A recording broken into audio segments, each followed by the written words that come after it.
Okay, and considering कि आपने कैदी नंबर 804 का भी जिक्र किया, वो अब पीटीआई के लोग तो बहुत ज़्यादा ये समझ रहे हैं, आई थिंक आपकी स्टेटमेंट की वजह से उनको बहुत ज़्यादा होप हुई है, बट इज इट पॉसिबल? हमारे पहले देखा ना, look at a track record.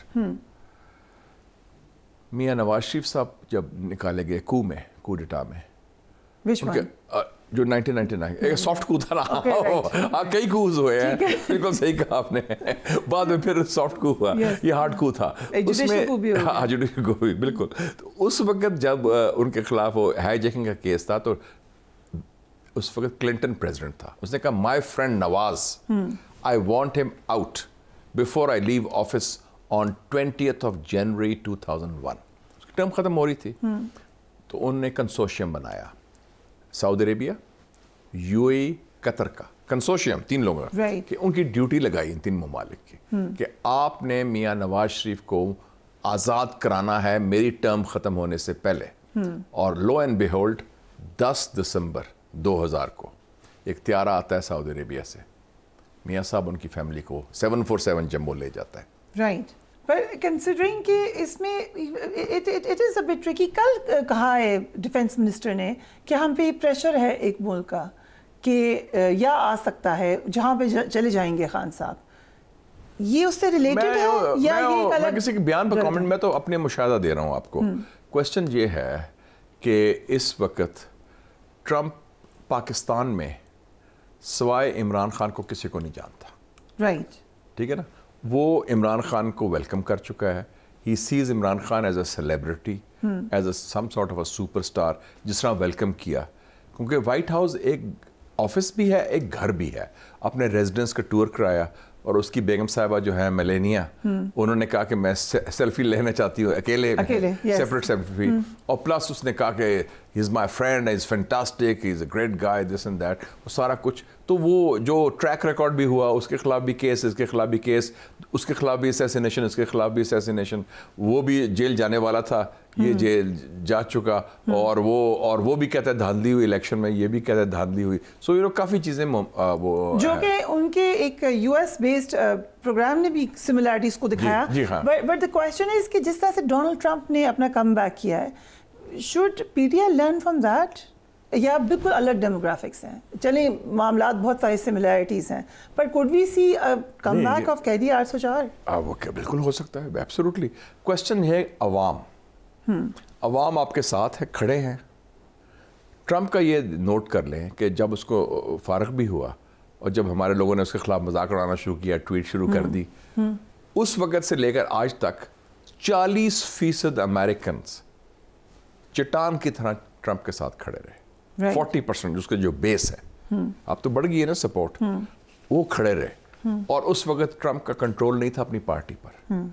आपको पता है उसको वाइस प्रेसिडेंट भाग गया था, पेंस भी, और लोग कह रहे थे अब जेल जाने वाला है, अब अरेस्ट हो जाएगा, अब उसके खिलाफ सजा हो जाएगी 6 जनवरी के इशू के ऊपर। लेकिन आपने देखा जब असैसिनेशन अटेम्प्ट भी हुई तो उसने क्या कहा, फाइट फाइट फाइट, मौका दिखाया। तो ट्रंप इज़ अ फाइटर, दिलेर आदमी, क्योंकि ये रवायती सियासतदान नहीं है, ये बिजनेसमैन है और दबंग से बिलियनियर है। वो कहता है क्या देखी जाएगी। उसने अपने जर्नलों को क्या कहा, these are incompetent generals, they have failed in Afghanistan. CIA को कहा कि तुम नालायक हो। ये किसी अमेरिकन सियासतदान की जरूरत है कि अपने जर्नलों और CIA के बारे में ऐसे अल्फाज इस्तेमाल करे? उसने कहा आई डोंट केयर, फायर कर दिया, निकाल दिया। कितने लोग निकाले उसने, कई जनरल्स निकाले, कई दूसरे सैक किया उसने। सो अभी कैसे 4 साल होंगे, कंसिडरिंग उनको तो री इलेक्ट होने का भी कोई प्रेशर नहीं है? देखें जी, एक और चीज़ बड़ी हुई है जिसका आपने जिक्र भी किया। America has now become a de facto 1 party state. Right, Republican white house में, रिपब्लिकन ने टेक ओवर कर लिया सेनेट, राइट, और रिपब्लिकन ने कंट्रोल कंटिन्यू किया है हाउस ऑफ रिप्रेजेंटेटिव्स। तो इसका मतलब पूरा unity and chain of command है। तो उसको Trump now is a democratically elected dictator. Okay, the power of a dictator, power of a dictator, dictator not legally but de facto, जो उसके पास है जो चाहे वो कर सकता है, क्योंकि और लेजिस्लेशन उसने अपने बंदों ने पास करानी है उसके, ठीक। सो उसके पास इसको पूरी अथॉरिटी है। और उसने जो मुझे पसंद है उसके बारे में चीज़ कि एक तो है कि वो अमेरिकन एस्टेब्लिशमेंट का नुमाइंदा नहीं, ये पहला अमेरिकन प्रेसिडेंट है 60 साल के बाद, जॉन एफ कैनेडी के बाद, जो अमेरिकन एस्टेब्लिशमेंट, जो मिलिट्री इंडस्ट्रियल कॉम्प्लेक्स है, उनका नुमाइंदा नहीं।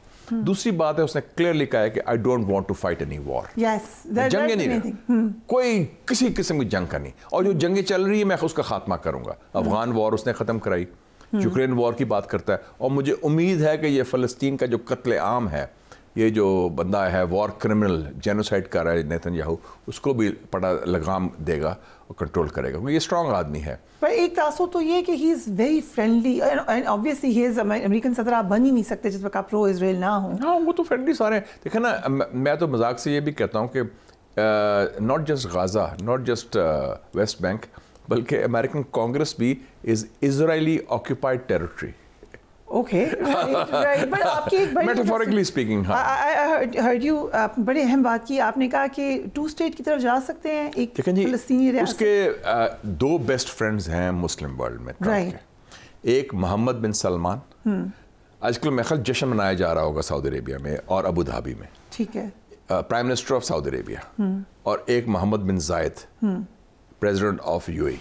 इन दोनों से मिलके मेरे ख्याल में नया प्लान बनेगा मिडल ईस्ट का, जिसमें फ़लस्तीन रियासत शामिल होगी। सो उसके बाद फिर अब्राहमिक अकॉर्ड भी आएगा, फिर तो इसराइल की रिकग्निशन भी दोबारा। लेकिन पहली बात है कि वो तो यूएई ने तो ऑलरेडी कर ली है रिकग्निशन, बहरीन ने भी कर ली है, मोरक्को ने भी कर ली, सूडान ने भी कर ली है, लेकिन ये जो सऊदी अरेबिया ने नहीं की है, सऊदी अरेबिया ने लिंक किया फर्स्ट पैलेस्टाइन स्टेट। तो मैं समझता हूँ कि 11 नवंबर को मीटिंग हो रही है इस वक्त, आपको पता है ना, इस्लामिक कॉन्फ्रेंस भी, अरब लीग भी, हमारे भी प्राइम मिनिस्टर शायद जा रहे हैं उसमें, तो उसमें वो क्लियर ऐलान करेंगे अबाउट पैलेस्टाइन स्टेट, कि पैलेस्टाइन स्टेट बने तो फिर बात हो। So, आप इतने अरसे से देख रहे हैं एको, तो आई सी ए लार्जर सीज़फायर होगा फिर, हाँ, फिर हो जाएगा ceasefire. But then the whole idea कि मस्जिद अक्सा निगरना है और 3rd टेम्पल बनना है, वो तो एक नजरियाती बात है ना उनकी, कि वो कहते हैं कि ये हमारे रिलीजियस बुक में प्रोफेसी थी जी, and they take them very seriously. हाँ, वो नहीं, वो बिलीव करते हैं उसमें कुछ लोग, तो वो मुमकिन नहीं होगा for this period, जो सुने, तो इस किस्म का नक्शा निकलेगा। सो ट्रम्प की ये कोशिश होगी कि सुलह कराए, अमन कराए, इस्तेकाम लाए, जंग ना लड़े। और जी, और एक मुझे ये भी खुशी है कि वो ये वाहिद अमेरिकन प्रेसिडेंट है क्लिंटन के बाद। 1993 में क्लिंटन ने बात की थी कि Kashmir is a nuclear flash point.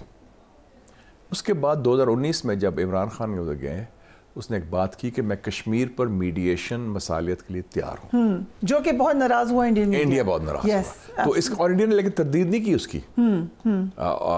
तो उस हवाले से मैं समझता हूँ कम से कम एक अमेरिकन प्रेसिडेंट है जो खुद कह रहा है कि कश्मीर का एक मसला है, ये मसला दोनों ममालिक के दरमियान है, और इस मसले को, इस डिस्प्यूट को, इस कॉन्फ्लिक्ट को मैं मीडिएशन के जरिए हल करने को तैयार हूँ। उनका एक क्लिप भी आया था, ही सेड कि मैंने अभी पता किया कि तो इतना पुराना मसला है, आप इसको सॉल्व क्यों नहीं कर सकते। हाँ, so that's a good sign कि एटलीस्ट उन्होंने खुद इनिशिएटिव लिया। हमने तो नहीं कोई कहा था ना, कि हमारे को फॉरेन ऑफिस ने कोई ब्रीफ तो नहीं भेजा था, it was on his own initiative. Actually I got उस वक्त के मिनट्स, ये डिस्कशन हुई थी फॉरेन ऑफिस में कि कैसे कह दिया उन्होंने, सो दे हैड नो आइडिया। जो अच्छी बात है, और हमें चाहिए था उसको फॉलो अप करते हैं, उस वक्त की गवर्नमेंट को चाहिए था उसको, फॉरेन ऑफिस को, कि ये फॉलो अप कराते हैं, कहते हैं कि हाँ, जो कि उन्होंने नहीं किया। नहीं किया मैंने नहीं किया। Okay, so they did not do I think we were taken more by surprise. Yes, कि ये कहाँ से आ गई है, क्यों हो गई है। So now coming to Trump की पाकिस्तान के हवाले से पॉलिसी, आपने कहा ही ओनली नोज इमरान खान, या ये इतना ज़्यादा लिमिटेड ही होगा, ऑब्वियसली पाकिस्तान प्रायोरिटी में भी बहुत नीचे होगा, लेकिन चाइना के बारे में बड़े क्लियर उनके पाकिस्तान मैटर्स। एक चीज़ है कि हमारे यहाँ हमारी जो क़यादत है वो हमें खुद एहसास कमतरी सिखाती है, क्योंकि वो खुद छोटे लोग हैं, वो समझते हैं ये मुल्क भी बड़ा छोटा है, गैर अहम है, ठीक है, क्योंकि वो खुद मुलाजमत कर रहे होते हैं, तो उनकी सोच पे मुलाजम की और होती है, लीडर की सोच तो नहीं होती, या स्टेट्समैन की सोच तो नहीं होती ना। पाकिस्तान मैटर्स। पाकिस्तान एक बड़ा अहम मुल्क है, दुनिया का सबसे अहम खिता ये है जहां हम लोकेटेड है, जहां जियो इकोनॉमिक्स और जियो पॉलिटिक्स मिलते हैं। और हमारे इर्द गिर्द क्या है? हिंदुस्तान, चीन, रूस, ईरान, अफगानिस्तान, वस्ती Asia. We are the key country and only Muslim nuclear power. 25 crore का मुल्क है, और जो मैं कहता हूं कि अगले 10 साल में जो मुस्लिम मिडिल पावर्स हैं 5 होंगे, पाकिस्तान, सऊदी अरेबिया, तुर्की, ईरान और इंडोनेशिया। ये फैसला करेंगे इस खत्ते का, तो वी आर अ वेरी की कंट्री, तो हम मैटर करते हैं। लेकिन आपने कहा ना पाकिस्तान की तरफ क्या होगा, he will not see Pakistan through the lenses of the American रवायती इस्टेब्लिशमेंट। उसको कोई फाइल नहीं देगा स्टेट डिपार्टमेंट या CIA या पेंटागन, उसकी अपनी सोच होगी। वो पाकिस्तान को हिंदुस्तान के जाविये से या चीन के जाविये से नहीं देखेगा।